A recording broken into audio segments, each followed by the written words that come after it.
माँ की दर्द माँ को पता है कि जीवन में एक पुत्र का जन्म देने में माँ को क्या कष्ट होते हैं, क्या पीड़ा होते हैं। विचार कीजिए, वही माँ का पुत्र यदि गोकर्ण बन जाते हैं तो जय जयकार हो जाते हैं। वही पुत्र यदि वशिष्ठ बन जाते हैं, जय जयकार हो जाते हैं। वही पुत्र विवेकानंद बन जाते हैं तो संसार में जय जयकार हो जाते हैं। वही पुत्र यदि गुणकारी बन जाता है तो फिर क्या होता है। वही पुत्र यदि रत्नाकर डाकू बन जाता है, वही पुत्र अंगुलीमाल डाकू बन जाता होगा।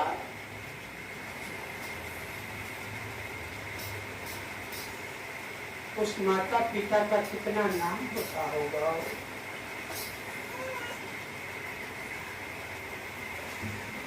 पुत्र कैसा हो और पुत्र का आचरण संस्कार कहाँ से बनता है। माता पिता की आचरण से बनता है, माता पिता के संस्कार से बनता है। और यदि माता पिता का संस्कार उत्तम नहीं रहेगा, चरित्र अच्छा नहीं रहेगा, विचार अच्छा नहीं रहेगा, उसका पुत्र का विचार कैसा होगा। यदि माता पिता बचपन से सत्संग करेंगे, भजन करेंगे, वेद का पाठ करेंगे, उपनिषद का पाठ करेंगे, उसका पालक भी संस्कार लेकर के निकलेगा। और विवेकानंद कोई किसी का पुत्र बन सकता है तो किसी का पुत्र दयानंद सरस्वती बन सकता है, तो किसी का पुत्र शंकराचार्य बन सकता है, बुद्ध बन सकता है, कबीर बन सकता है, नानक बन सकता है। मगर वही यदि शास्त्र और शस्त्र का अध्ययन नहीं करेगा तो शास्त्र एक हाथ में और एक हाथ में शस्त्र का भी आवश्यकता है। परशुराम ने शस्त्र का, शास्त्र का अध्ययन किया था और शस्त्र का भी अध्ययन किया था। तो अभी का ऐसा समय आ रहा है कि शस्त्र और शास्त्र दोनों की आवश्यकता है। अपनी रक्षा के लिए या शरीर की रक्षा के लिए शस्त्र की आवश्यकता है और आत्मज्ञान के लिए शास्त्र की आवश्यकता है। यदि आप शस्त्र नहीं धारण करेंगे, गुरु गोविंद सिंह बनना पड़ेगा शस्त्र धारण करने। शास्त्र और शस्त्र गुरु गोविंद सिंह के पास दोनों था। गुरु गोविंद सिंह का मां कैसे थे, विचार कीजिए। जब तब से जीवन को साक्षात बनाने के लिए, वशिष्ठ बनाने के लिए जप और तप की आवश्यकता है। यज्ञवल बनाने के लिए, यज्ञवल ऋषि को बनाने के लिए जप और तप की आवश्यकता है। मगर शस्त्र अर्जुन को अपने वश में करने के लिए परशुराम के जैसा शस्त्र की आवश्यकता है।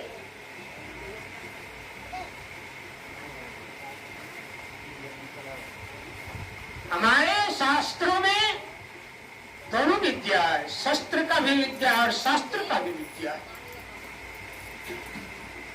समय आवे तो गुरुदेव ने कहा था, जब भारत में चीन का आक्रमण हो गया था, गुरुदेव के समय में किसी ने आकर सूचना दिया था कि गुरुदेव ने कहा कि मैं 80 वर्ष का उम्र है, यदि आज भी सरकार का आदेश हो जाए तो मैं भी अभी भी बॉर्डर में जाकर खड़ा हो सकता हूं। इसी प्रकार धर्म को आचरण में रखते हुए यदि ऐसी आवश्यकता आ जाए तो शस्त्र लेने के लिए पीछे कभी नहीं हटना चाहिए, आगे रहना चाहिए। शास्त्र और शस्त्र की दोनों की आवश्यकता है जीवन में।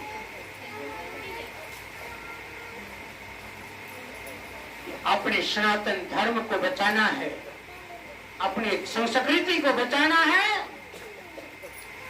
तो हमें ऐसी शास्त्र का अध्ययन करना है। गुरुकुल की शिक्षा को अपनाना है। हमारे गुरुकुल में भगवान राम, भगवान कृष्ण सब पढ़ने जाते थे। गुरुकुल में क्या पढ़ा? शास्त्र और शस्त्र दोनों विद्या पढ़ा।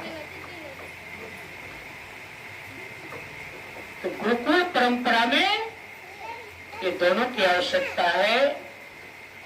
इसलिए ये संत मत की ज्ञान बतलाता है कि हमें आत्मज्ञान के साथ साथ शस्त्र का भी आवश्यकता है। जब तप ये तो करना है, ये किसके लिए करना है? अपने जीवन के उत्थान के लिए, अपने जीवन को, की आत्मा को पुष्टि करने के लिए। मगर उसे जानने के लिए उस शास्त्र का भी आवश्यकता है। यदि शास्त्र नहीं पढ़ेंगे तो ज्ञान नहीं होगा। मन गहन काम, ज्ञान से काम नहीं चलता है। शास्त्र अध्ययन से काम चलता है। हमारे ऋषियों ने, महर्षियों ने शास्त्र हमारे आपके बीच में रच करके रख दिया है। और शास्त्र का अध्ययन करेंगे तब समझ में आएगा कि गुरु की कितनी आवश्यकता है। गुरु नाम है ज्ञान का, शिष्य सिखले सोई। ज्ञान मर्यादा जाने भी ना गुरु और शिष्य न कोई। गुरु के ज्ञान को जानकर यदि अमल नहीं किया, उस रास्ता पर राह पर नहीं चला, तो गुरु से आपका कोई नाता नहीं रहता, कोई संबंध नहीं रहता है। और ऐसे शिष्यों को गुरु ने के पास कोई अस्तित्व नहीं रहता है। और जिन शिष्यों ने गुरु के बताए ज्ञान का अपने जीवन में आचरण करके, अनुकरण करते हैं और निध्यासन करते हैं, वो गुरु के प्रति अति निष्ठा और श्रद्धावान बन जाते हैं। मगर जीवन में आचरण उतारना पड़ेगा, करना पड़ेगा।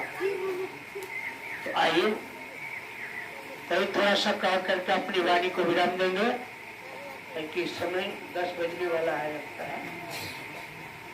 अभी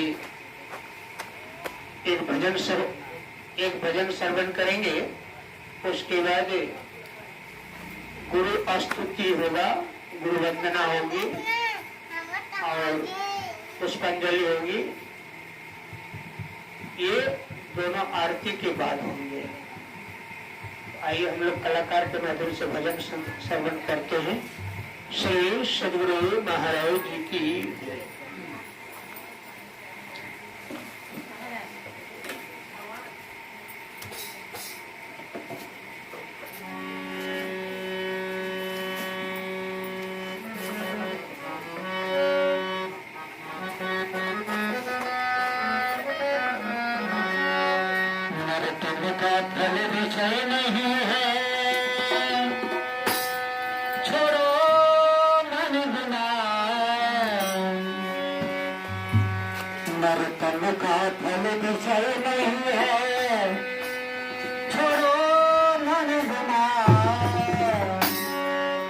सत्संग में सब प्रेम श्याम हो जाए।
सद्गुरु महाराज